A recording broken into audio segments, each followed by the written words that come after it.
ఆగండి ఆగండి, ఎక్కడికి వెళ్ళిపోతున్నారు? పూర్తి వీడియో చూసేసి తర్వాత వెళ్ళండి. హాయ్ అండి, ఓయ్ చూస్తున్నట్లయితే లైక్ చేయండి, షేర్ చేయండి, కామెంట్ కూడా చేసేయండి. అలాగే సబ్స్క్రైబ్ చేసుకోండి, పక్కనే గంట అయితే ఉంటుంది. ఆ గంట నొక్కేసారంటే నేను చేసే ప్రతి ఒక్క వీడియో అయితే మీకు వచ్చేస్తుంది అనమాట. వీడియో ఏంటా అనుకుంటున్నారా? ఈరోజు అయితే పిల్లలకి రవ్వతో అయితే చిప్స్ చేస్తున్నాను. ఎలా చేసుకోవాలో చూసేద్దాము. క్రిస్పీగా ముందైతే నేను 2 కప్పులు రవ్వ అయితే మిక్సీ జార్లో వేసుకొని మెత్తగా అయితే పొడి చేసుకున్నాను అనమాట. మరి ఎక్కువ మెత్తగా చేయాల్సిన అవసరం, కొంచెం బరకగా చేసుకుంటే సరిపోతుంది.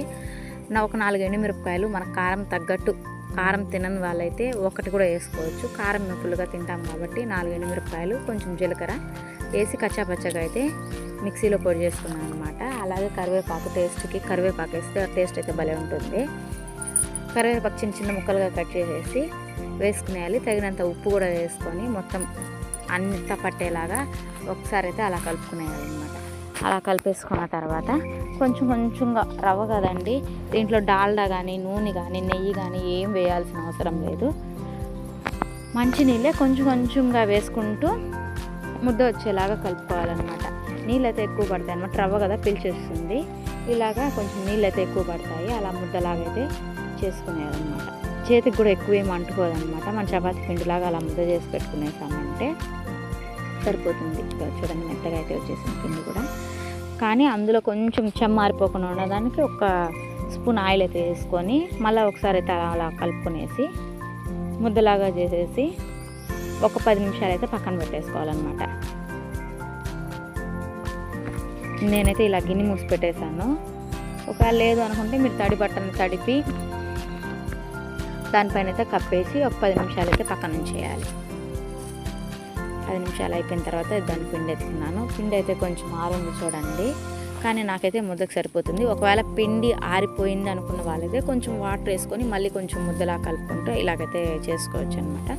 నాకైతే వాటర్ సరిపోయింది, కరెక్ట్గా అయితే వచ్చేసింది. ఇదండి చపాతీ ముద్దలాగా అన్ని ఉండలు చేసి పక్కన అయితే పెట్టుకోవాలి.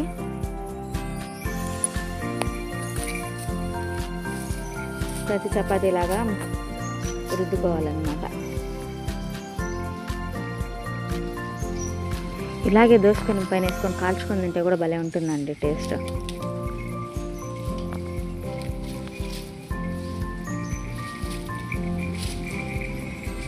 ఈసారి హాట్ చేశాను కదా, ఈసారి ఇంకొకసారి బెల్లం స్వీట్తో కూడా చేసి చూపిస్తాను అన్నమాట.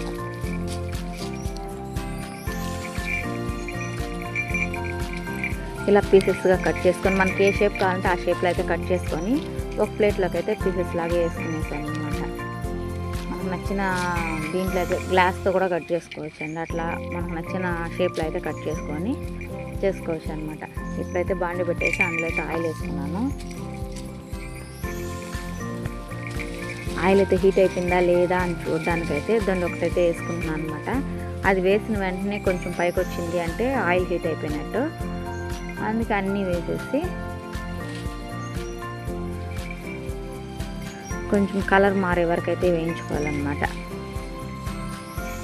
వీటిని విడివిడిగా తీసేయాల్సిన అవసరం లేదండి. అట్లట్లే వేసేస్తే అవే విడిపోతాయి. ఆయిల్లో పడిన తర్వాత కాలేటప్పటికి అవే ఊడిపోతాయి అన్నమాట.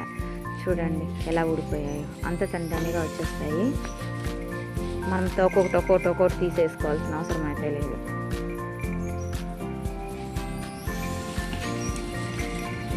ఇలాగైతే రవ్వతో అయితే క్రిస్పీగా చిప్స్ అయితే రెడీ అయిపోయాయి అన్నమాట. టేస్ట్ అయితే భలే బాగుందండి. కరివేపాకు, జీలకర్ర టేస్ట్ తగులుతూ ఉంటే మాత్రం నిజంగా ఏ స్నాక్ అయినా బాగుంటుంది. చాలా బాగుందన్నమాట. ఈజీగా అయిపోతుంది.